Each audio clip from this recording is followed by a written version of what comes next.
Hello, folks, and welcome to another episode of the Cubs Line podcast. I'm Ryan Dunleavy, And I'm Ron Zolnski.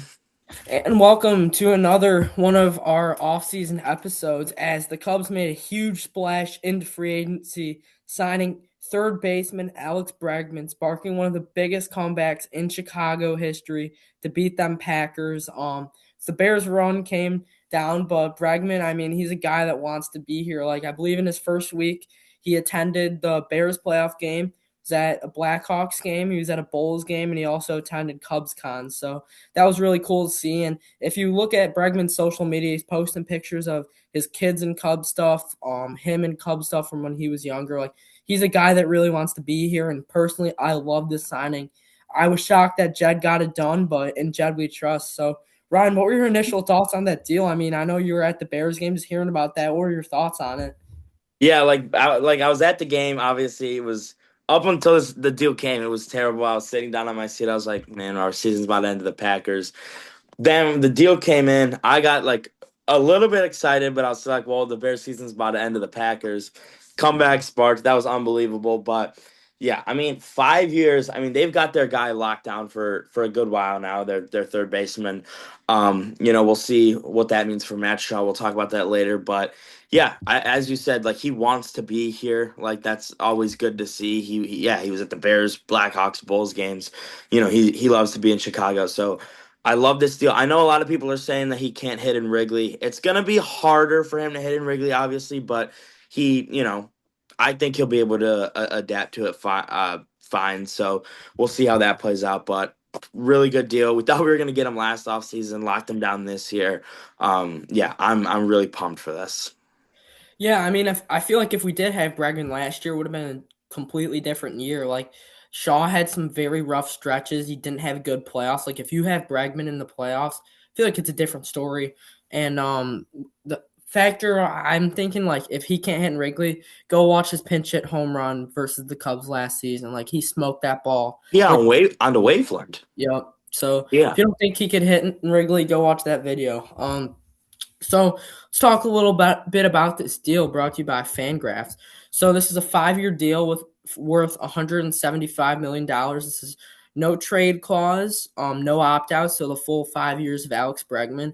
In 2025, he hit for 273 with 18 home runs, 62 RBIs. He had a 14.1 K percentage, a .821 OPS, and a 125 WRC plus. So very solid years, not to mention that he is one of the best defensive third basemen in the league. Fangraphs in 2026 projects him to have a 260 batting average, 25 home runs, 82 RBIs, 14 strikeout percentage, 783 OPS, and a 123 WRC plus. I think that this is what the Cubs need. I don't think they needed to get a flashy guy that's going to hit home runs and strike out. I feel like they already have enough of that in their lineup. Bregman's a guy that's going to break you out of slumps, I feel, and he's going to hit for contact. He's going to provide some great stability at third base. And personally, I love the signing. And I know it's kind of off topic, but it was just so cool to see guys like PCA and Caleb after that Bears game at the Blackhawks Bulls game back tonight. Just like seeing all the superstars in the city right now, like it's such a bright future and super exciting. Bregman's just going to help and make this Cubs team even more competitive. And I think this year it's win the NL Central or bust. Yeah, as you said about the PCA Caleb thing, like this feels, me and you, we grew up in the golden era of Chicago sports, but we were, you were like five when the Cubs, or you were probably six, right, when the Cubs won. I just had my seventh birthday, and then that kind of died down. Like I was really in like fifth grade when it really all started to die down, so I didn't really get to like live it. But like that, the Bears win versus the Packers, like the city was just so alive. It was so cool to just live that, like live through that. And yeah, like this seems like this is really the start of something special. So yeah, bringing in Bregman, a little over 30 million a year. I think that's completely fine.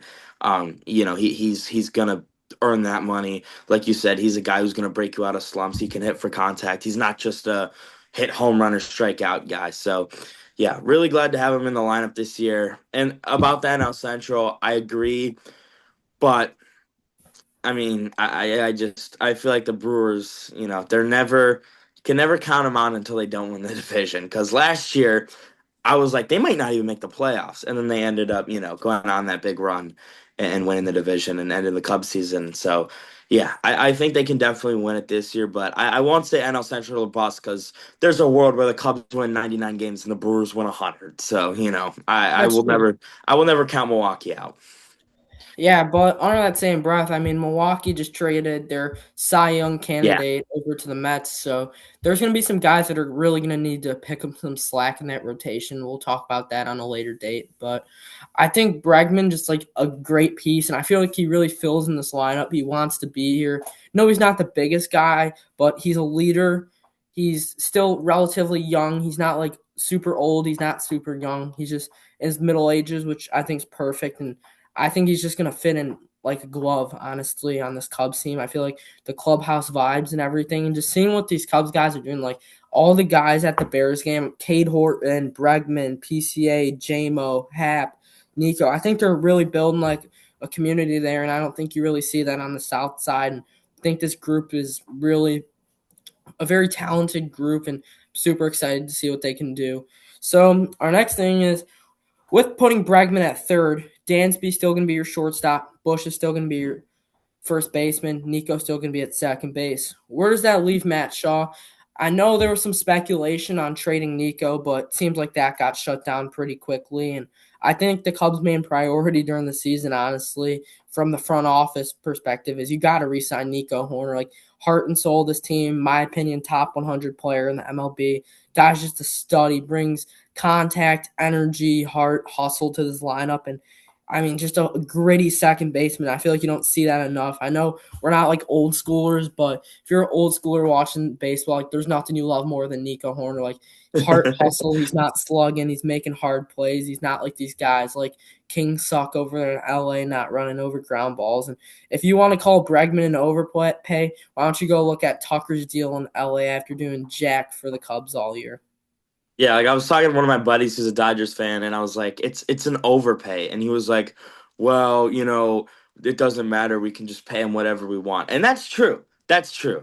For the Dodgers, really nothing is an overpay. But like, if he's not getting that money even close to that anywhere else. So I mean, if he wants to chase the money, whatever. I mean, you heard he was on his phone in the locker room, not prepping for the game and everything. Did see Like, that, yeah, on Twitter. That one. Now that you're talking about it, like I saw some guy tweet, like it was an anonymous source from a Cubs coaching that he was on his phone more in the locker room than he'd look at scouting reports, and that's just not something you want to have in the clubhouse. He didn't really bring much emotion either.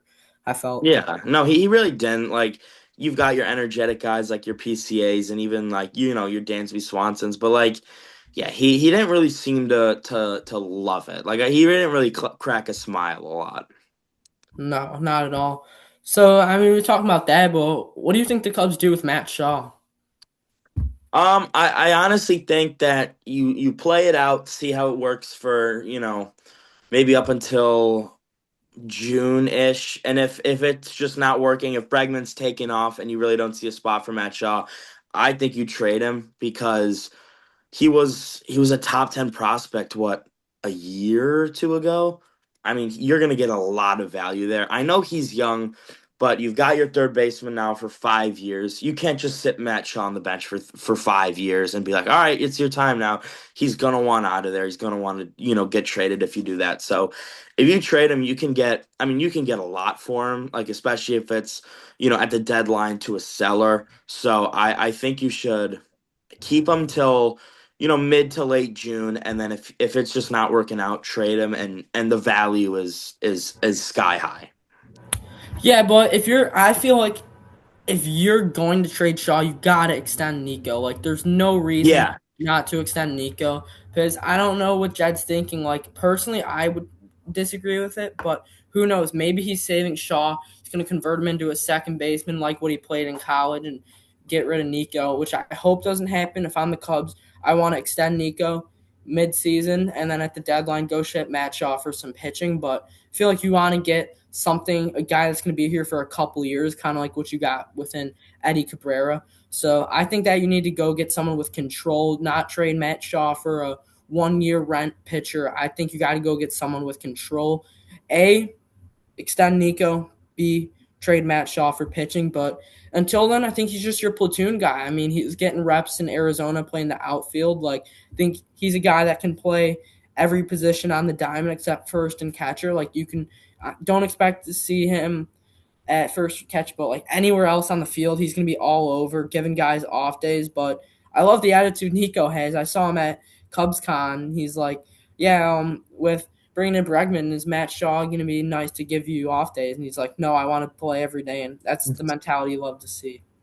Yeah, like you bring that up. I saw that he was, getting reps practicing, in the outfield, which, I mean, do it. If he plays the outfield, then so be it. But yeah, like the whole like second base thing, I really hope they can extend Nico because I think Nico. I mean, the upside for Shaw is still there, obviously, but Nico has really proven himself. I think Nico is right now. Like you said, like the A is signed Nico, and I saw what he was asking for, and it was what like around 5 years and a reasonable amount of money. I think it was like a couple million, like 20 or so less than what Yeah, we it's not gave bad. Bregman. It's not bad at all. He's earned that. I think you got to do it, and if you can get him for 5 years, then you lock him down. So. Yeah, I think your main priority is re-signing Nico Horner, and then the Matt Shaw stuff can come in secondary.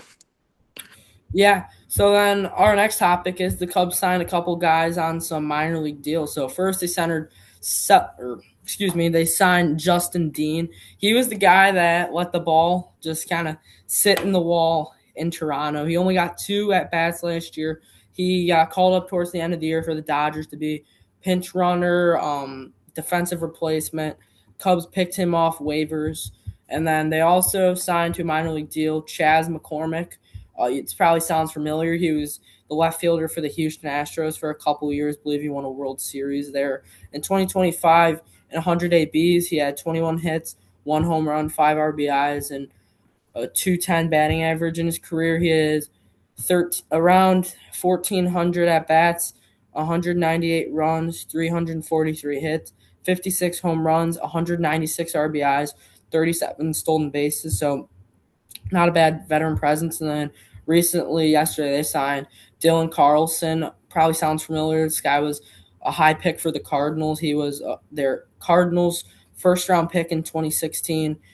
Probably sounds familiar. He got shipped off to the Orioles at the deadline and then kind of struggled after that in 2025 and 217 at bats, 17 runs, 44 hits, six home runs, 20 RBIs, three stolen bases. He hit 203.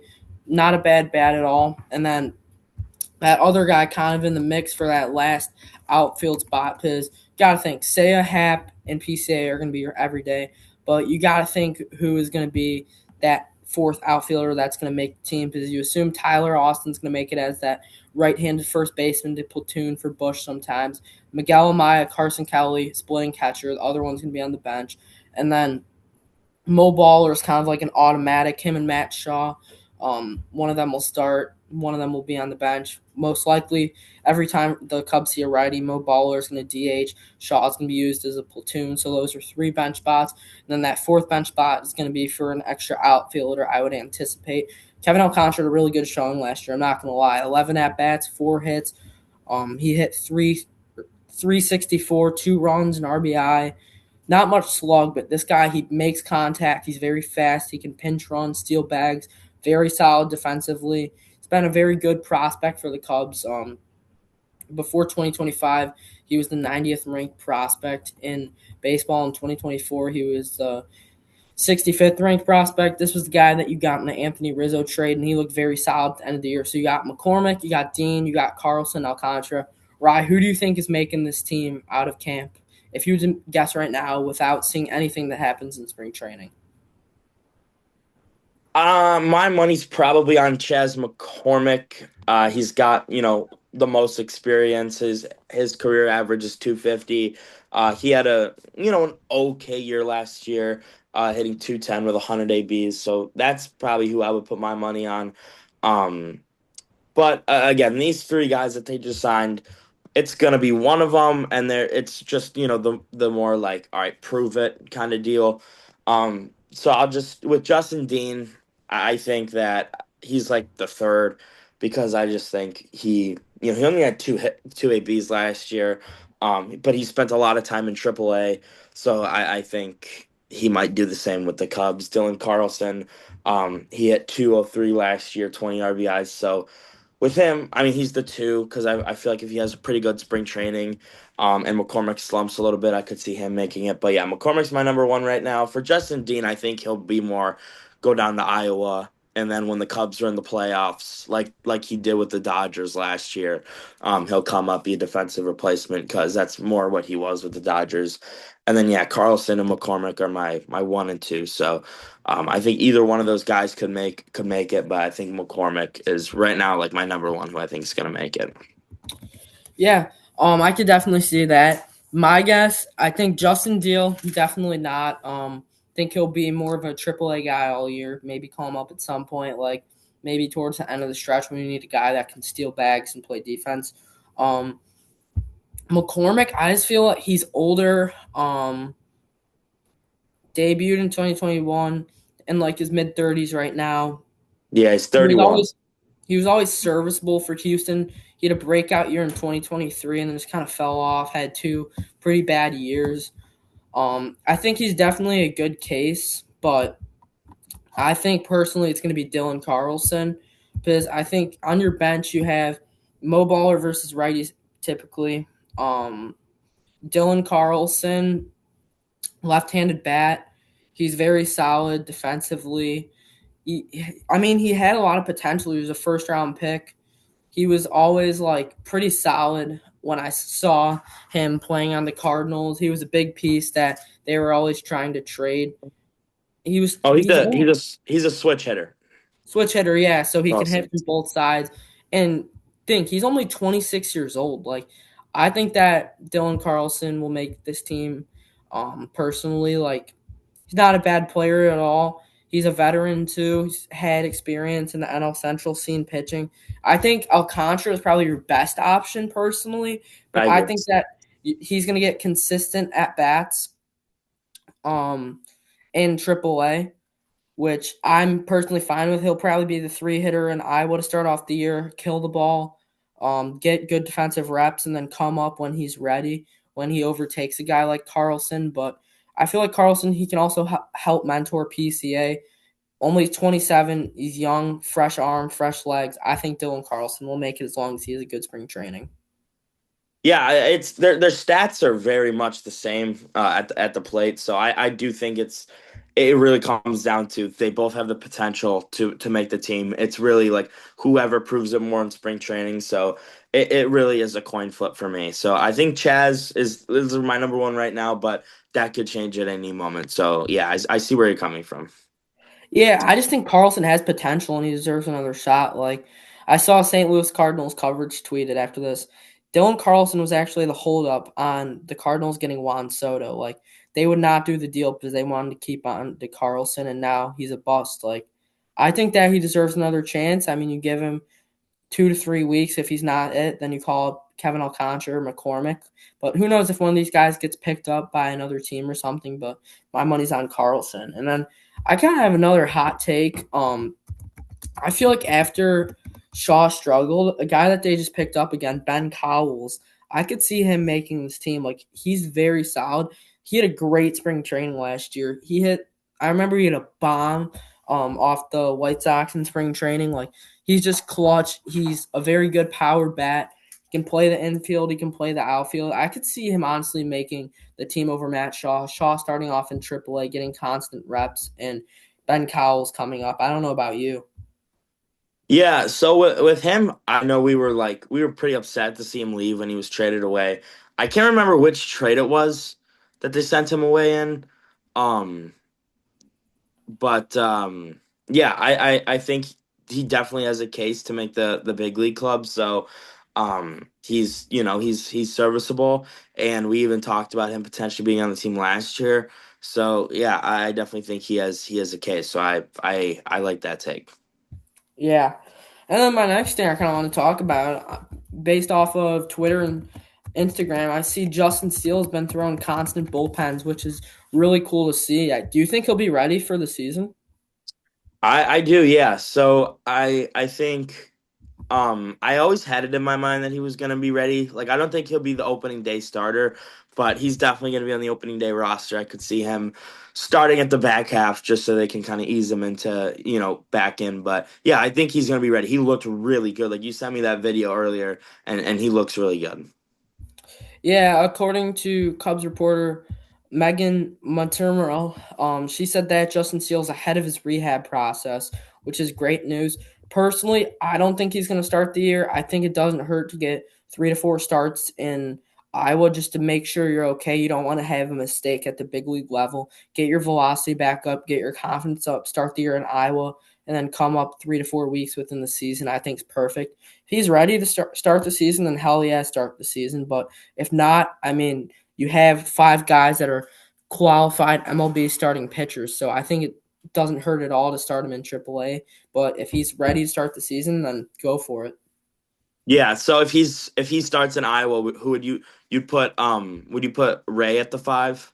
I'd put JMO at the 5 because you Oh got yeah. Yeah. got Cabby, Horton, Boyd, Shota, and then And as your and 5, Jim. JMO. Yeah, yeah, Yep. yeah, yeah. I feel like JMO would kind of balance off that rotation pretty solidly. Cabrera always slips my mind. I keep forgetting that we got him. Yeah. Another guy to keep an eye on, Jackson Wiggins. Like, man, Yeah. he's got the velocity, he's got the stuff. Wouldn't be surprised if he gets an MLB nod at some point of this season. Yeah, I saw a video about him the other day that said like he seems like he's ready, so I wouldn't be surprised. Yeah. So then the next thing I just want to kind of congratulate Seiya Suzuki, Michael Bush, Alex Bregman, PCA, all named top 100 players within the league. It's a big honor. I know MLB Network's rankings suck, but still good to see. And then I want to congratulate Matthew Boyd, PCA, Alex Bregman for all getting the nod on Team USA and the WBC, JMO for getting the nod on Team Canada, and then Seiya Suzuki is going to be playing for Japan in the WBC. So I just want to congratulate those guys before we get into our final segment of our show. Yeah, that's a big deal for those guys. Good luck to Team USA. Hopefully they can bring it home this year. Yeah, big honor for them. Hopefully though, there's no injuries. Knock on wood. But yeah, it's a big honor. Yeah, it is. All right. So last, I feel like the offseason's kind of done. What is your final offseason grade? So initially, when we did our episode right after the Cabrera trade, I think I gave it a C plus, but I also said that if they like this might be the start of something where they can get another big name guy, which they did, I would move it up to, the B range. So I think I'm gonna go B plus. I think they could have done a little bit more to make it an A minus, but I think it's B minus, B plus, very close. But yeah, I'll give it a B plus because I like what they did with Cabrera getting another arm in the rotation, Bregman locking down your third baseman, and then some of the guys they got for the bullpen. Yeah, I'm gonna go A minus. I feel like they got some solid guys in the bullpen. You bring in Edward Cabrera, you bring in Alex Bregman. I think this is a team ready to compete and hungry to get some wins and make some noise in the league this year. And I think the expectations are very high for this team going into spring training. So Yeah, lastly, we'll do a little to end it off opening day lineup projection. So I'll start off with mine. So you're starting off versus the Nationals. Most likely, I'm going to base this off a right-handed pitcher, assuming they go a righty on opening day. So my one is Michael Bush. I think that's kind of self-explanatory. Fits in the leadoff spot pretty well. Maybe leadoff bombs. Breggy and the 2 spot. I have Happer in the 3 spot. Say a 4. I got Mo Baller getting the opening start. They start versus a righty in the 5 hole. Nico in the 6, PCA in the 7. I feel like Nico and PCA kind of bounce off each other pretty well. 2 speedy guys in a row. And I feel like PCA does better when he's towards the bottom of the lineup. That's why I have Dancy Swanson in the 8 as well. Like those 2 guys were on fire to start off the year last year, hitting in the 8-9 hole around that range. So I think start PCA and Nico and anywhere from the 5 to the 7 hole, and I feel like you'll succeed there and make some noise in the middle of the order. And then I got Carson Kelly in the 9 hole. I know he was hitting higher last year, but I feel like Kelly's just a good 9-hole guy. Can drive in guys like Horner and PCA and Dansby when they get on. And then personally, if I'm Craig Counsell, I think this is a no-brainer, but I'm giving the ball to Cade Horton. Just like after his showing last year and how clutch he was, and they were just like dead. I felt like in the rotation without him in the playoffs. I think Cade Horton's your guy on opening day. Yeah, I like that lineup. I see where you're coming from with like PCA and Nico bouncing off of each other. I like that.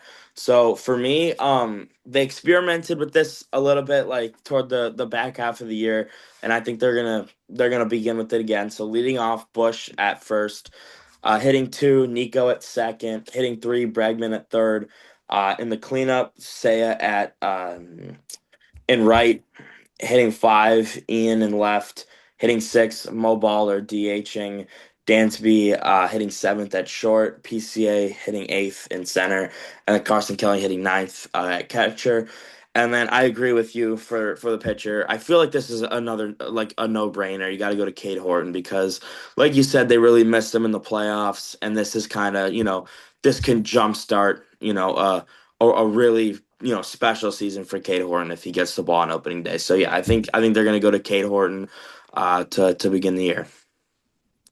Yeah, so do I. I think he earned the nod. Just the year, like I feel like even Craig Counsell limited him to like 60 pitches a game, and he'd still get through 6 innings with 9 strikeouts. Like he was just unhittable last season, and I love it. So we'll end off with a little bit of immaculate grid. Might be a little bit rusty here, but Yeah. we're getting back to it. No MLB pickled tonight, but we'll do a little immaculate grid. Starting off, we got Twins and Mets.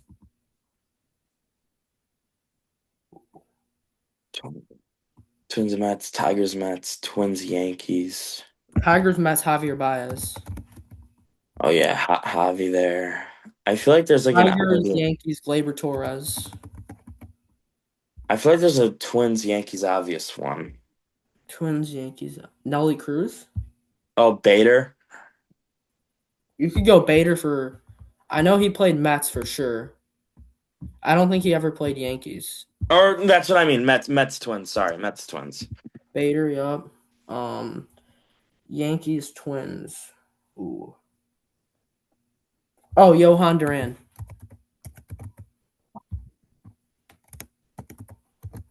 Yeah, Duran.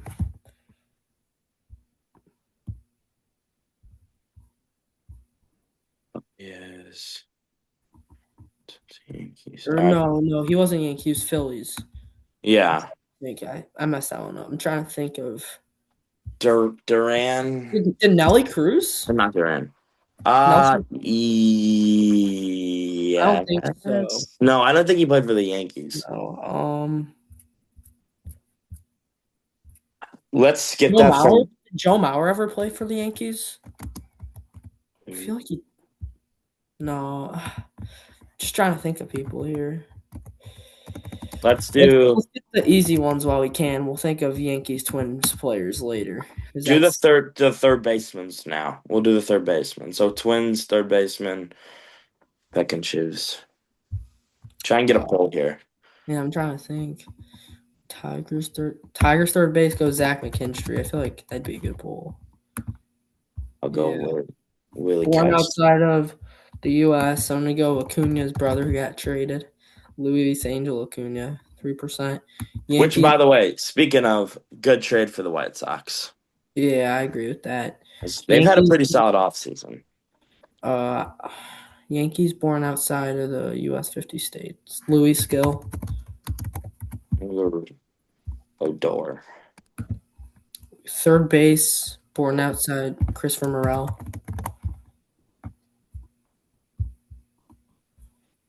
Third base for the Twins. Wow. Rougned Odor is 0.04% for played third base. Willie Castro. Yeah, I went him for the Twins. And then McKinsey, and then Yankee. We saw Yankees, Twins, Yankees, Tigers. Did you do Yankees, Tigers? Yes, I did. Okay. Gleyber Torres. Oh yeah, duh, Glaber. And then born outside the U.S. For the Mets, Adrian Gonzalez. I'm trying to think of. I don't know. What? He What? played for. Oh, I'm thinking of Bautista. DJ I, s- LeMayu? No. I swear, Adrian Gonzalez played for the Mets in 2018. He No. did play for the Mets. So you This got thing that just wrong. screwed me. Did Josh Donaldson play for the Twins? I feel like that. Yeah. Yeah, yeah, he did. I Okay. got that. And we were immaculate, folks, after a little while. Thank A you guys little for bit. tuning in today's show. Expect some more content leading up to spring training. World I'm gonna, Baseball Classic too. We'll cover yeah, that. I believe Cubs are playing in about a month in spring training, which is gonna be Yeah. fun. I know there's not gonna be first Cubs spring training game is February 20th, so that's when they get things going. No, That's there's something not else, gonna be a lot of marquee games for spring training which under sucks. 10, which kind of sucks, but we're going to keep you guys in the loop of who's having a good spring training, who's making a name for themselves, who's not. Just giving constant updates on spring training. So we will see you guys. I'm sure we'll do one more episode leading up to spring training and then kind of do weekly when baseball gets back. Thank you guys so much for tuning in today's episode. Signing off, Ryan Dunleavy. Ryan Zelensky. See you guys next episode.